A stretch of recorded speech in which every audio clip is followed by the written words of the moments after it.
د افغانستان د مشرانو جرګه وایي بایډن د افغانستان لپاره د واشنګټن پر اوسنۍ پالیسۍ له سره خبر وکړي.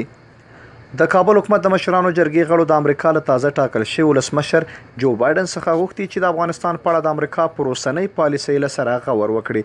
او د کابل او واشنګټن ترمنځ لاسلیک شوی امنیتي تړون پلی کړي. د مشرانو جرګې سناتورانو په نننۍ غونډه کې وویل چې د امریکا پخواني ولسمشر ډونالډ ټرمپ له لوري د افغانستان په اړه غوره کړل شوې پالیسي باید له سره وارزول شي او نوی ولسمشر بایډن د کابل او واشنګټن ترمنځ لاسلیک شوی امنیتي تړون ته ژمنتیا وښيي. د مشرانو جرګې رئیس فضل هادي مسلمیار په افغانستان کې د امریکا ګټې ارزښتمنې وبللې او ټینګار یې وکړ چې بایډن باید د افغانانو ملاتړ وکړي او د کابل واشنګټن ترمنځ د لاسلیک شوي امنیتي تړون پر بنسټ پالیسي غوره کړي.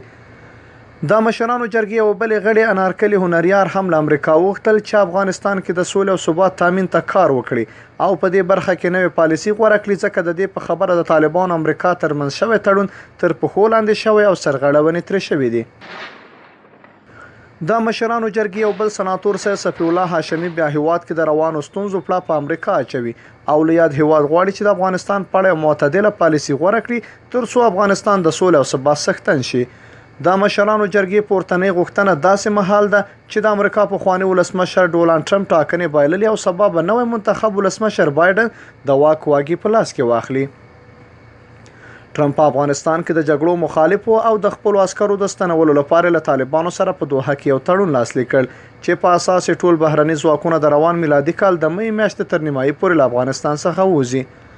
د کابل حکومت چارواکي چې له افغانستانه د بهرنۍ ځواکونو وتلو اندېښمن کړي تر دې وړاندې هم په امریکا غږ کړی چې له طالبانو سره کړی تړون بیا وارزوي. د سولې له بهیره یې ملاتړ کړی په ځانګړې توګه له امریکا خو له نوي امریکایي ولسمشر نه غواړو چې د افغان سولې تیر شوی بهیر یو ځل وارزوي او پرې غور وکړي.